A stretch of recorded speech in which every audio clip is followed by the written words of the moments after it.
नमस्कार, मेरा नाम है आशीष जायसवाल और हम लोग पढ़ रहे थे 1857 ईस्वी का विद्रोह, जिसमें हमने जो पहली हेडिंग पढ़ी थी ब्रिटिश शासन के प्रति असंतोष।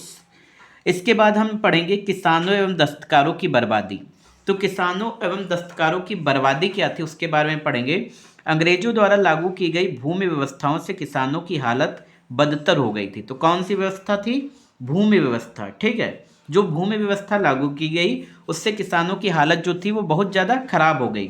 जब इंग्लैंड में तैयार हुआ माल भारत में पहुंचने लगा तो यहाँ पुराने हस्तशिल्प बर्बाद हो गए, और इंग्लैंड में बना हुआ माल जो है जब भारत आने लगा तो जो इंग्लैंड में मशीनों से माल बनता था, सस्ता होता था और क्वालिटी भी कहीं ना कहीं अच्छी होती थी, मतलब ठीक ठाक होती थी, बहुत कम पैसे में मिल जाता था, जिससे यहाँ पर जो हाथों से सामान बनाया जाता था वो बहुत कम मात्रा में बन पाता था और महंगा भी होता था।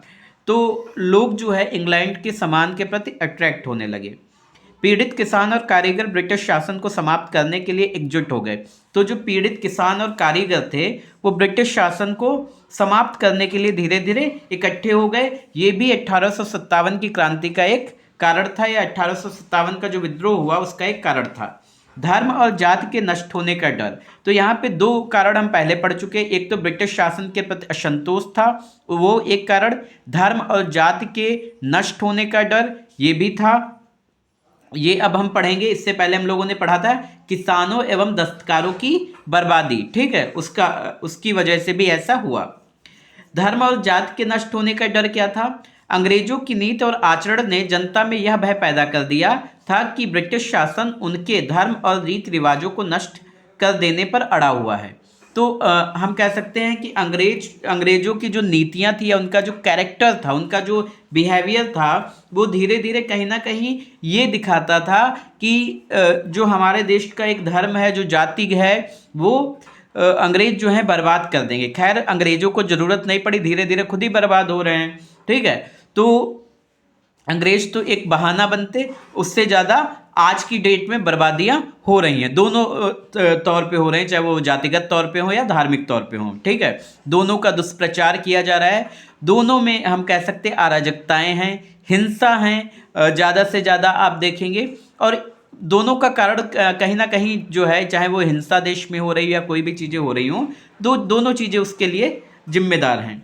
ईसाई धर्म प्रचारकों ने हिंदू व इस्लाम धर्म की और जनता के पुराने रीति रिवाजों की खुलेआम निंदा की। अंग्रेजों ने अनेक मामलों में जाति नियमों की उपेक्षा की थी। उदाहरण के लिए फौजों, जेलों और रेल यात्राओं के मामले में देखिए, तो यहाँ पर क्या था कि ईसाई धर्म जो है धीरे धीरे यहाँ पे बढ़ रहा था। आज की डेट में देखेंगे तो केरल का जो 97 या 93% जो केरल की पॉपुलेशन वो क्रिश्चियंस में कन्वर्ट हो चुकी है। इसके अलावा महाराष्ट्र में देख सकते हैं, उड़ीसा में देख सकते हैं।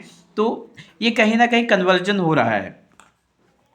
नई शिक्षण संस्थाओं को, जिनमें से कई संस्थाओं की स्थापना ईसाई धर्म प्रचारकों ने की थी, को संदेह की दृष्टि से देखा जाता था। तो जो नई शिक्षण संस्थाएं थी जिनकी स्थापना जो है ईसाई धर्म प्रचारकों ने की थी, उनको जो है एक बहुत ही गलत नज़रिए से देखा जाता था। लेकिन सबसे अच्छी लोगों की खासियत यह है कि अगर हम आज की डेट में देखें, चाहे वो केरल कन्वर्जन हुआ हो ईसाई में या उड़ीसा कन्वर्ट हो रहा है, तो मेन इनका मोटिव जो है इंसान की जो हम कह सकते हैं आज की डेट में हमारी जो व्यक्तिगत ज़रूरतें हैं, एजुकेशन, अच्छी एजुकेशन के अगर आप देखेंगे तो क्रिश्चियन कॉलेज में, क्रिश्चियन स्कूल्स में दी जाती है। अच्छी एजुकेशन दे रहे हैं वो लोग, और जिसकी वजह से, और ये हमारी हम कह सकते हैं कि व्यक्तिगत ज़रूरतें हैं, या हम कह सकते हैं एजुकेशन जो है हमारे लिए सबसे इम्पोर्टेंट चीज़ है। और जब वो इंसान को ऑफ़र की जाती है तो कहीं ना कहीं वो उस धर्म के प्रति अट्रैक्ट हो जाता है, उन सारी चीज़ों के प्रति अट्रैक्ट होता है और कन्वर्जन बढ़ जाता है।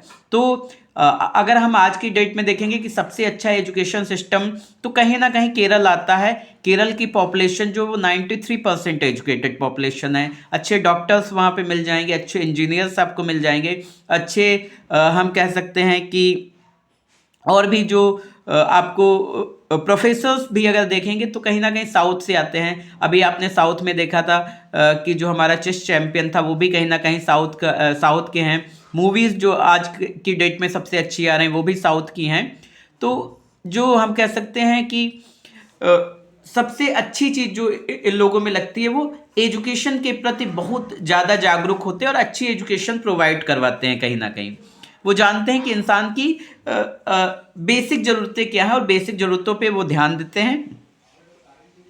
भारतीय सैनिकों की शिकायतें क्या हैं? अंग्रेज की फौजों में भारतीय सिपाहियों के लिए पदोन्नत के रास्ते बंद थे। जो अंग्रेजी फौजें थी वहां पे प्रमोशन नहीं दिया जाता था। फौज में ऊंचे पद यूरोपीय अफसरों के लिए सुरक्षित थे। जैसे वहां पे रिजर्व कर दिया जाता था कि जो यूरोपियंस हैं उनको ही जो है हाई रैंक दी जाएंगी। भारतीय और यूरोपीय सैनिकों के वेतन में बहुत बड़ा अंतर था। यूरोपीय अधिकारी भारतीय सिपाहियों को नफरत की निगाह से देखते थे। तो ये सारी चीजें थी कि जो भारतीय और यूरोपीय सैनिकों के वेतन थे उसमें बहुत बड़ा अंतर था। यूरोपीय अधिकारी जो है वो भारतीय सिपाहियों को नफरत की निगाह से देखते थे। देखिए, चाहे वो हम कह सकते हैं 1947 से पहले का समय हो या जिस वक्त अंग्रेज या जिस वक्त यूरोपियन हमारे देश में आ रहे थे या जिस वक्त मुगल आक्रमण हो रहा था, तब भी हम भगवान भरोसे थे और आज भी हम भगवान भरोसे हैं। तो कहीं ना कहीं वो सारी, उस वक्त भी हमें साइंस की तरफ ध्यान नहीं था, सारी चीज़ें नहीं थी। आज भी वो सारी चीज़ें हमें नहीं है। ठीक है, उस वक्त भी हमें लगता था कि भगवान बचा लेंगे, आज भी हमें वही चीज़ें लग रही हैं। तो उस वक्त आपने देखा था कि अंग्रेजों के पास जो थे वो कहते हैं कि जब बाबर ने आक्रमण किया था तो उसके पास अच्छी तोपें थी, या हम कह सकते हैं तो यूरोपियंस कहीं ना पुनर्जागरण हो रहा था। अगर हम देखें तो जो हमारा पुर्तगाल वाला इलाका था, तो पुर्तगाल में जो है पुनर्जागरण हो रहा था। तो वहाँ पे जैसे जैसे पुनर्जागरण हो रहा था वो लोग नए नए रास्ते खोज रहे थे, नई नई क्या कर रहे थे, जहाजें बना रहे थे, नई और इंडस्ट्रियलाइजेशन हो रहा था। और हमारे यहाँ पे उस वक्त भी हवन हो रहा था, आज भी हो रहा है। तो कहीं ना कहीं ये कारण बनते हैं कि उस वक्त भी गुलाम हुए थे और आज भी एक वही प्रोसेस चल रही है। क्योंकि हम अगर अभी मैंने एक कुछ दिन पहले जब एक वीडियो मैंने डाला था जिसमें हमने बताया था कि चाइना जो है वो सेकंड नंबर पे है इकोनॉमी के मामले में और ताकत के मामले में, मीन्स अमेरिका के जस्ट बाद आ गया है। भारत जो है चौथे या पांचवें पे था, वो 10 से मतलब बाहर हो गया है। फोर्ब्स ने जो अभी नए साल पे जो जारी की, तो उसमें जब आप देखेंगे तो भारत को बाहर कर दिया गया। तो कहीं ना कहीं हम ये अब भी मानने के लिए तैयार ही नहीं है कि हम एक तो एजुकेशन पे ध्यान नहीं दे रहे हैं, साइंस पे ध्यान नहीं दे रहे हैं, और जो चीज़ें हमें चाहिए उन पे हम कहीं ना कहीं पीछे हट रहे हैं। और जिसकी वजह से ये हम कह सकते हैं कि टॉप 10 कंट्रीज से तो बाहर आ गए। इजराइल को जो है टॉप 10 में सबसे ताकतवर कंट्रीज में रखा गया, चाइना को दूसरे नंबर पे रखा गया। और ये भी कहा गया कि चाइना अगर पिछले आने वाले 50 सालों तक युद्ध लड़े तब भी उसके पास इतना पैसा है कि वो 50 साल तक युद्ध लड़ सकता है। और हम अगर देखें तो अगर हम 1.5 साल तक अगर कंटिन्यू युद्ध लड़ लें तो पूरी तरीके से खाली हो जाएंगे। तो सबसे बड़ी तो समस्या यही आ गई कि हम लोग कभी बजट नहीं पढ़ रहे। बजट क्या है, और जो इंटरनेशनल लेवल्स की चीज़ें जो जारी हो रही हैं उन पे हमारा ध्यान ही नहीं जा रहा है कि वो चीज़ें क्या दे रहे हैं। हम उन्हीं पे ध्यान दे रहे हैं कि जो हमने आज के न्यूज़पेपर में देख लिया। एक जब भी आप पुराने अभी पढ़ेंगे, आधुनिक भारत पढ़ रहे हैं, जब मीडिएवल आपको पढ़ाएंगे या एंशिएंट पढ़ाएंगे तो उसमें हम अभी तुम्हें दरबारी कवि पढ़ाएंगे। दरबारी कवि जो होते थे उनका काम क्या होता था, राजा जो बोलता था वही लिखते थे।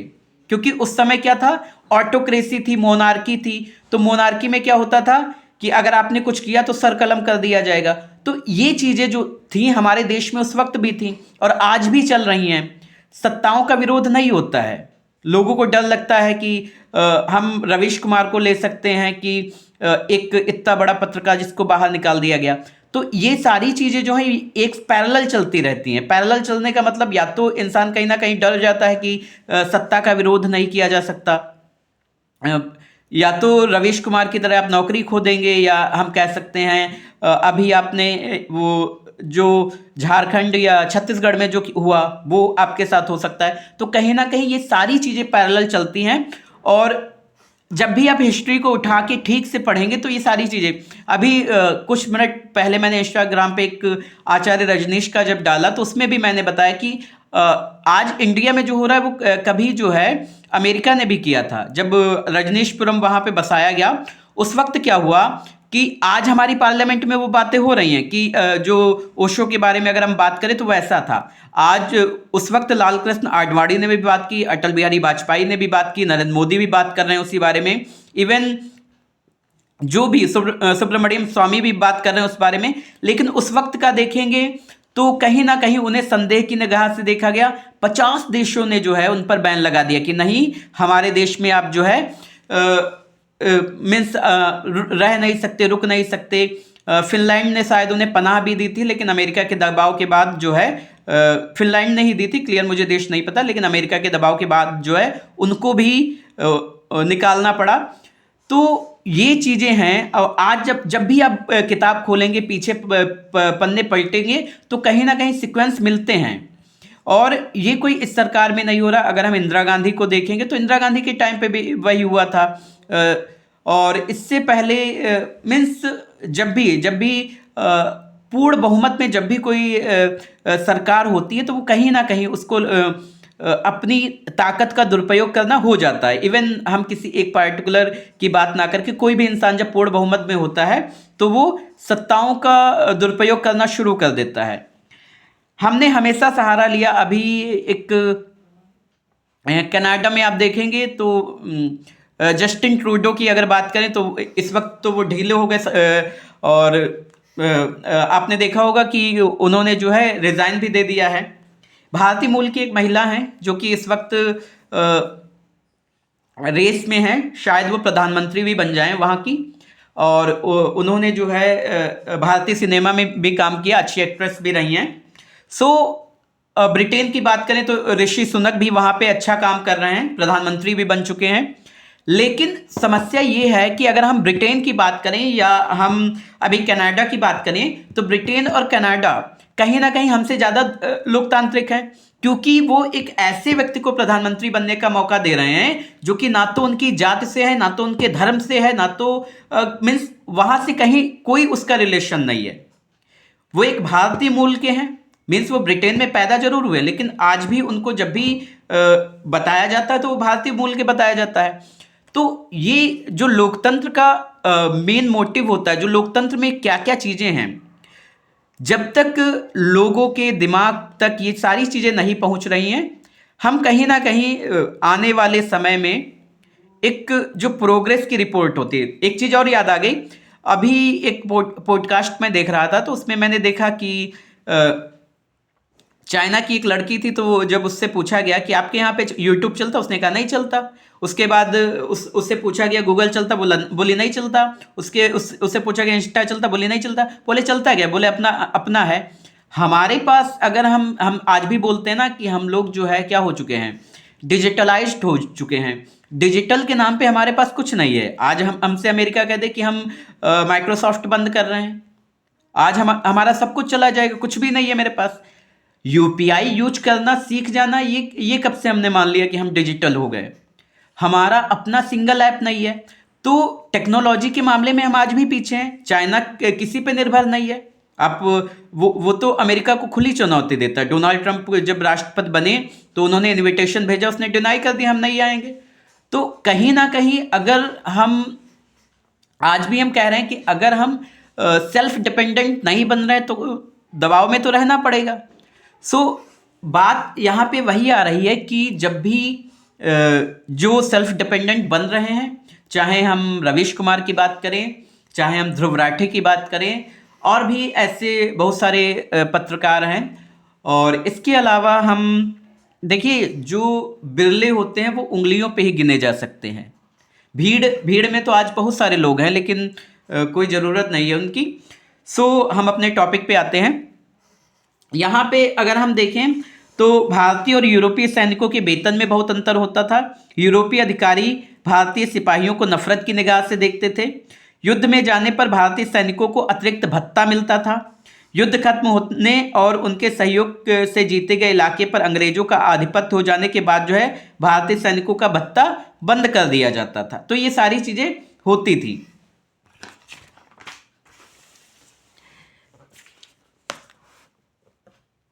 इसके अलावा जो है भारतीय सैनिकों को युद्ध के लिए समुद्र पार भी भेजा जाता था। ठीक है, परंतु उस समय हिंदुओं का धार्मिक विश्वास था कि समुद्र पार जाने से धर्म नष्ट हो जाता है।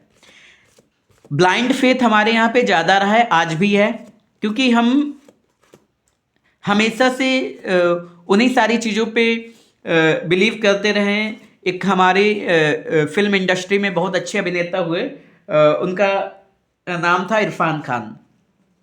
उन्होंने कहा कि जो पुरानी रीति रिवाजों से चला आ रहा, हम उसी को हमेशा फॉलो करते रहेंगे तो हमने कहाँ जीना सीखा। हमसे ये कह दिया गया कि हाँ यही होगा, तो ऐसे कैसे होगा। सेम थिंग जब हम प्रोफेसर रजनीश की बात करते हैं, वो भी यही कहते हैं कि जो हो रहा है उससे कुछ डिफरेंट होना चाहिए। और यहाँ पे आगे जब देखेंगे तो अन्य भारतीयों की तरह भारतीय सैनिकों में विश्वास बैठ गया कि उनका धर्म खतरे में है। उसी दौरान सैनिकों को एक नए किस्म की एनफील्ड राइफल दी गई, जिसकी कारतूसों में गाय और सुअर की चर्बी लगाई जाती थी। तो यहाँ पर जो है ये क्रांति का कारण भी था। हमेशा हारे इसलिए क्योंकि हमने जो मॉडर्नाइजेशन था उसको एक्सेप्ट नहीं किया, आज भी नहीं कर रहे हैं कहीं ना कहीं। और एनफील्ड राइफल जो दी गई थी उसमें यह कहा जाता था गाय और सुअर की चर्बी थी, तो गाय को जो है हिंदू नहीं खाना पसंद करते थे, और सुअर जो है मुस्लिमों में हराम था। तो राइफल में कारतूस भरने के लिए उस पर लगे कागज को जो है दांतों से काटना पड़ता था। यहाँ पे ये नोट दिया गया है कि चर्बी वाले इन कारतूसों के इस्तेमाल से हिंदू और मुसलमान सैनिकों की धार्मिक भावनाओं को ठेस पहुंची। अफवाह विद्रोह का तत्कालिक कारण बनी। सैनिकों ने कारतूस भरने से इनकार कर दिया, जिसके कारण मेरठ में 85 भारतीय सैनिकों को जेल की लंबी सजा सुनाई गई। जब भारतीयों ने कहा कि हम ऐसा नहीं करेंगे तो उनको एक लंबी सजा सुनाई गई। भारतीय स्वतंत्रता हेतु प्रथम सशस्त्र विद्रोह का प्रारंभ जो है 10 मई 1857 को मेरठ में स्थित छावनी 20 NI तथा 3 LC की पैदल सैन्य टुकड़ी के द्वारा चर्बी वाले कारतूस के प्रयोग से इनकार कर विद्रोह कर दिया गया। तो भारतीय स्वतंत्रता हेतु जो है पहला जो सशस्त्र विद्रोह हुआ वो 10 मई 1857 को मेरठ में हुआ। ठीक है, मेरठ में स्थित एक छावनी थी 20 NI तथा 3 LC, ठीक है, तो 20 NI और 3 LC इनकी जो पैदल सैनिक थे इन्होंने जो है चर्बी वाले कारतूस के प्रयोग से इनकार कर दिया और यहीं से विद्रोह की शुरुआत हुई।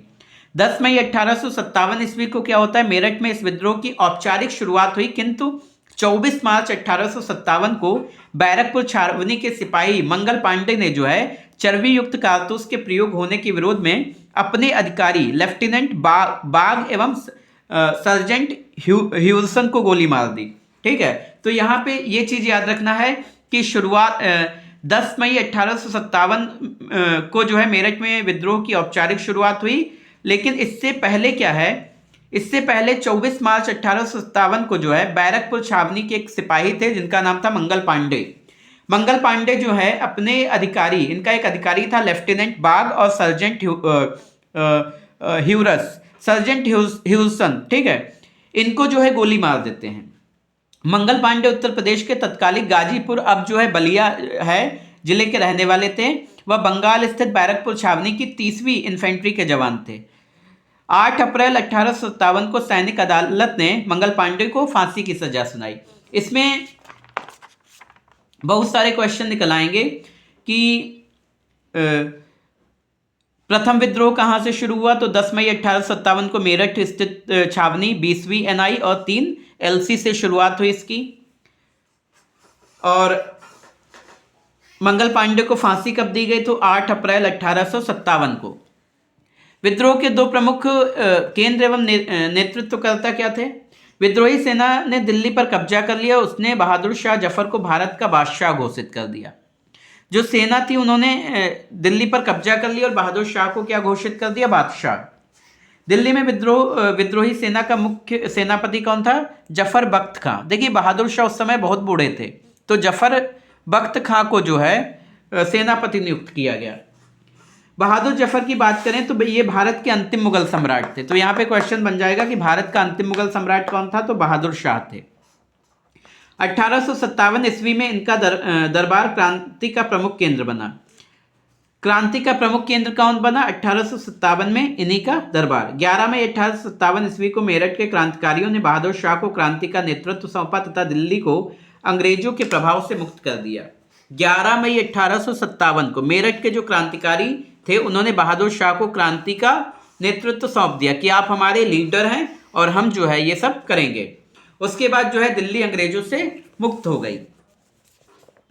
इसके बाद क्या होता है कि 20 सितंबर 1857 को बहादुर शाह ने हुमायूं के मकबरे में अंग्रेज लेफ्टिनेंट WSR हडसन के समकक्ष समर्पण कर दिया तथा उन्हें रंगून भेज दिया गया। वहीं पर 1862 में बहादुर शाह जफर की मृत्यु हो जाती है। तो ये याद रखिए 20 सितंबर 1857 को WSR हडसन इनके सामने सरेंडर कर देते हैं बहादुर शाह और इनको रंगून भेज दिया जाता है, बर्मा रंगून भेज दिया जाता है और 1862 ईस्वी में जो है बहादुर शाह जफर की मृत्यु हो जाती है।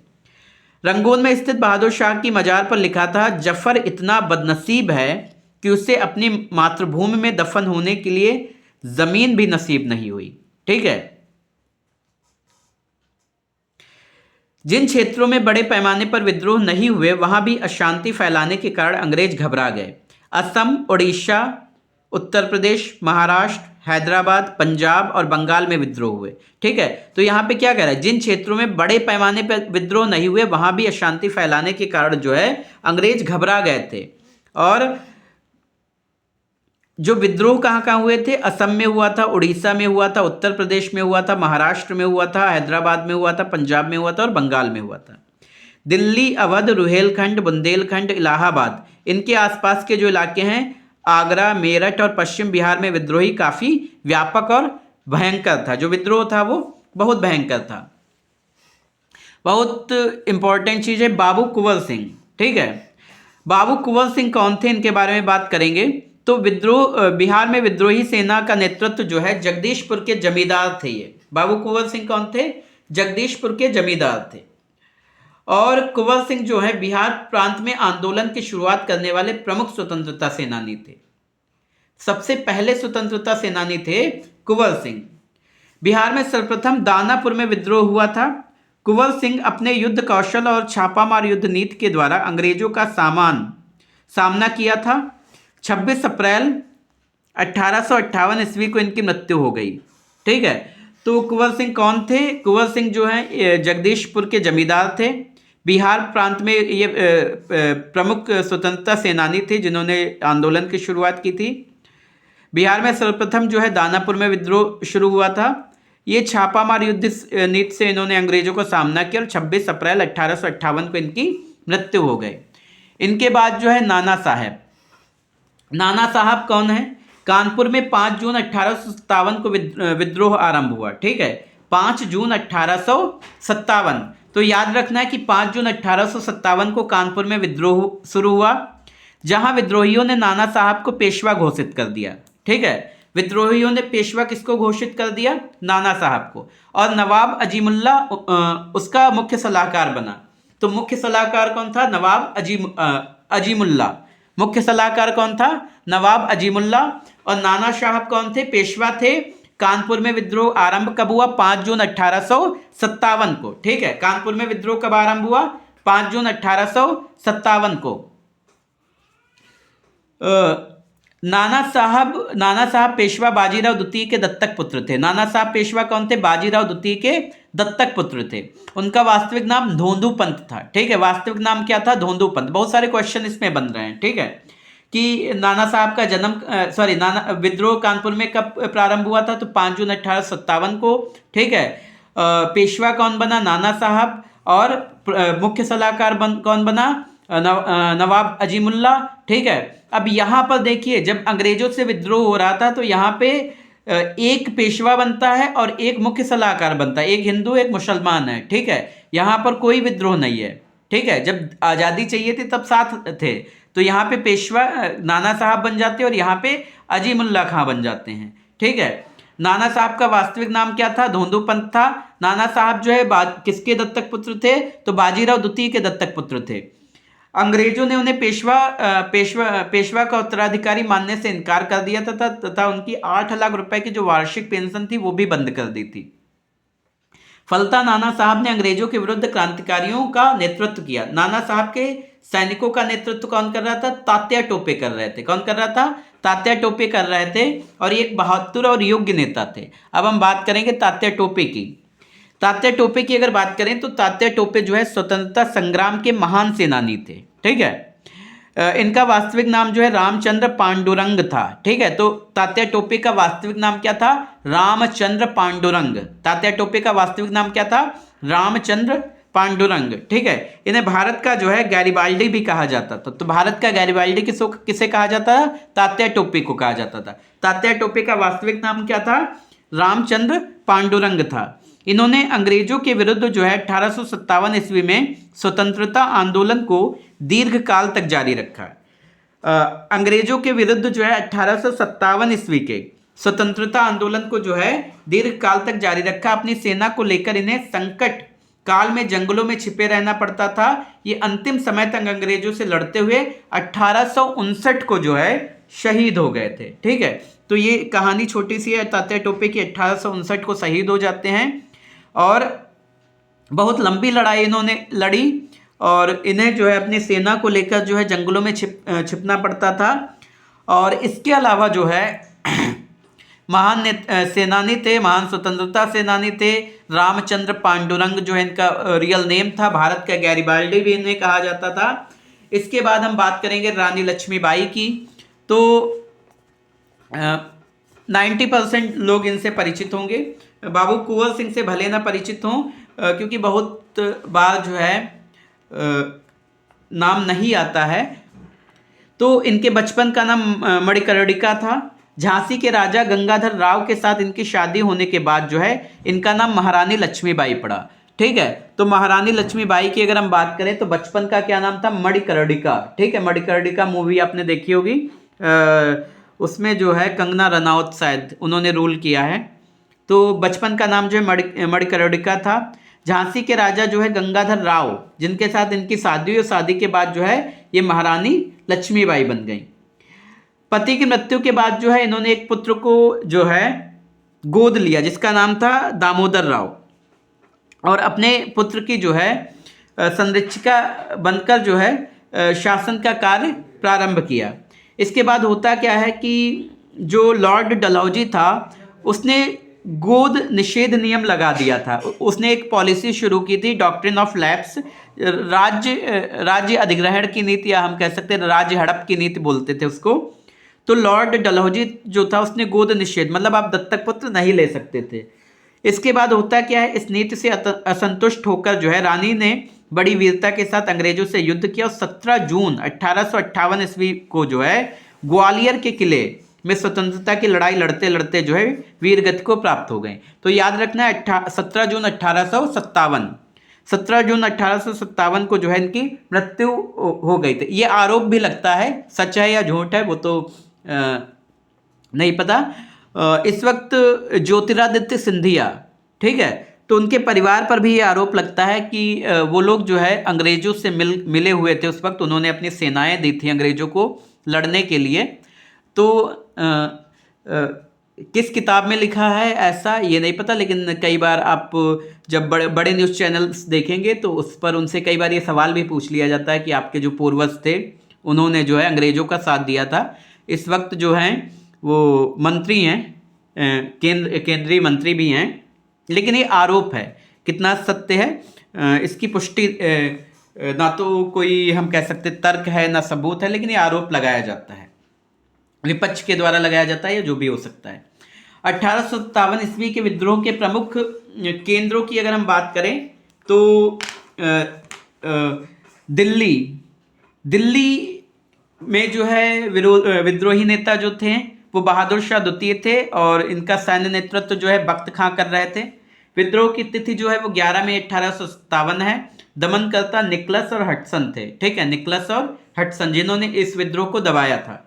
लखनऊ में बेगम हजरत महल और बिजरिस कादिर। ठीक है, लखनऊ में कौन था? बेगम हजरत महल और बिजरिस कादिर। बेगम हजरत महल और बिजरिस कादिर। 4 जून 1857 को विद्रोह की शुरुआत होती है।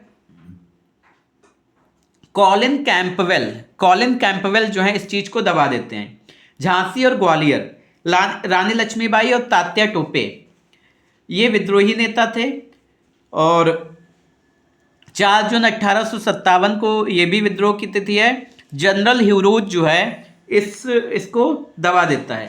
कानपुर में नाना साहब और तात्या टोपे सैन्य नेतृत्व कर रहे थे। 5 जून 1857 विद्रोह की तिथि है। और इसको जो है कॉलिन कैंपवेल जो है ये इनको भी दबाता है। इलाहाबाद में विद्रोही नेता लियाकत अली, 6 जून 1857 विद्रोह की तिथि। और कर्नल नील ये इसको दबा देते। फैजाबाद में मौलवी अहमदुल्ला, जून 1857 विद्रोह की तिथि है ये। कर्नल नील जो है ये इसको दबा देते हैं या इसको खत्म करते हैं विद्रोह को। जगदीशपुर ये केंद्र है। कुंवर सिंह और अमर सिंह, जगदीशपुर, कुंवर सिंह और अमर सिंह। 12 जून तिथि है, 12 जून 1857। विलियम टेलर व विंसेंट आयर ये दो लोग थे जिन्होंने इस विद्रोह को दबाया था। बरेली में खान अब्दुल बहादुर खां, 12 जून 1857। विंसेंट आयर जो थे वो दमन करता थे। फतेहपुर अजीमुल्ला 1857। General Reynold. तो ये कुछ नाम याद कर सकते हो। दिल्ली, लखनऊ, झांसी, कानपुर, इलाहाबाद, फैजाबाद, जगदीशपुर, बरेली, फतेहपुर। दिल्ली, लखनऊ, झांसी, कानपुर, इलाहाबाद, फैजाबाद, जगदीशपुर, बरेली और फतेहपुर। दोबारा देख लो, दिल्ली, लखनऊ, झांसी, कानपुर, इलाहाबाद, फैजाबाद, जगदीशपुर, बरेली, फतेहपुर। कोई ट्रिक भी बना सकते हो, ठीक है। दिल्ली, लखनऊ, झांसी, कानपुर, इलाहाबाद, फैजाबाद, जगदीशपुर, बरेली, फतेहपुर। बहादुर शाह द्वितीय, बख्त खां, बेगम हजरत महल, बिजरिस कादिर, रानी लक्ष्मीबाई, तात्या टोपे, नाना साहब, तात्या टोपे, लियाकत अली, मौलवी अहमदुल्ला, कुंवर सिंह, अमर सिंह, खान बहादुर खान और अजीमुल्ला। ठीक है, तो दिल्ली विद्रोही नेता कौन है? बहादुर शाह सेकंड और बख्त खां, बहादुर शाह सेकंड और बख्त खां। ग्वालियर बेगम हजरत महल और बिजरिस कादिर। झांसी रानी लक्ष्मीबाई और तात्या टोपे। कानपुर नाना साहब और तात्या टोपे। इलाहाबाद लियाकत अली। फैजाबाद मौलवी अहमदुल्ला। जगदीशपुर कुंवर सिंह और अमर सिंह। बरेली खान बहादुर खां। फतेहपुर अजीमुल्ला। 1857 का विद्रोह का जो कालक्रम है वो एक बार जरा देख लो। तो ये कालक्रम है और इसमें देखिए क्या जरूरी बातें बताई गई हैं आप सभी लोगों के लिए। 2 फरवरी 1857 बहरामपुर में विद्रोह होता है। 19वीं बंगाल नेटिव इन्फेंट्री, ठीक है, 2 फरवरी 1857 बहरामपुर। 29 मार्च 1857 बैरकपुर मुर्शिदाबाद पश्चिम बंगाल में विद्रोह। 34वीं बंगाल इन्फेंट्री बटालियन की 5वीं कंपनी में मंगल पांडे द्वारा विद्रोह। 10 मई 1857 मेरठ में विद्रोह। बंगाल आर्मी की 11वीं व 20वीं नेटिव कैवलरी के जवानों ने एकत्रित होकर विद्रोह शुरू किए। 12 मई 1857 दिल्ली में विद्रोह। 4 जून 1857 लखनऊ में विद्रोह व झांसी में विद्रोह। 5 जून 1857 कानपुर में विद्रोह। 6 से 7 जून 1857 इलाहाबाद में विद्रोह। ठीक है, एक बार दोबारा देखिए। 2 फरवरी 1857, 29 मार्च 1857, 10 मई 1857, 12 मई 1857, 4 जून 1857, 5 जून 1857, 6 से 7 जून 1857। डेट्स को पहले याद करो, फिर उनमें क्या क्या हुआ वो चीज़ें देखो। ठीक है, तो यहाँ पे देख लो 2 फरवरी 1857, 29 मार्च 1857, 10 मई 1857, 12 मई 1857, 4 जून 1857, 5 जून 1857, 6 से 7 जून 1857। 2 फरवरी 1857 को क्या होता है? बहरामपुर में विद्रोह। 19वीं बंगाल नेटिव इन्फेंट्री। 29 मार्च 1857 बैरकपुर मुर्शिदाबाद पश्चिम बंगाल में विद्रोह। 34वीं बंगाल इन्फेंट्री बटालियन की 5वीं कंपनी में मंगल पांडे द्वारा विद्रोह। 10 मई 1857 मेरठ में विद्रोह। बंगाल की आर्मी 11वीं व 20वीं नेटिव कैवलरी के जवानों ने एकत्रित होकर विद्रोह शुरू किया। 12 मई 1857 दिल्ली में विद्रोह। 4 जून 1857 लखनऊ में विद्रोह व झांसी में विद्रोह। 5 जून 1857 कानपुर में विद्रोह। 6 से 7 जून 1857 इलाहाबाद में विद्रोह। ठीक है, तो ये इतने विद्रोह हुए। इसके बाद हम देखेंगे बेगम जीनत महल। ठीक है, बेगम जीनत महल 1800 57 ईस्वी की क्रांति में राष्ट्रीयता की लड़ाई थी। इस तथ्य को बेगम जीनत महल जैसी साहसी महिला ने आंदोलन में सक्रिय भागीदारी से सिद्ध कर दिया था। ठीक है, तो बेगम जीनत महल का भी बहुत बड़ा रोल है इस देश की आज़ादी में।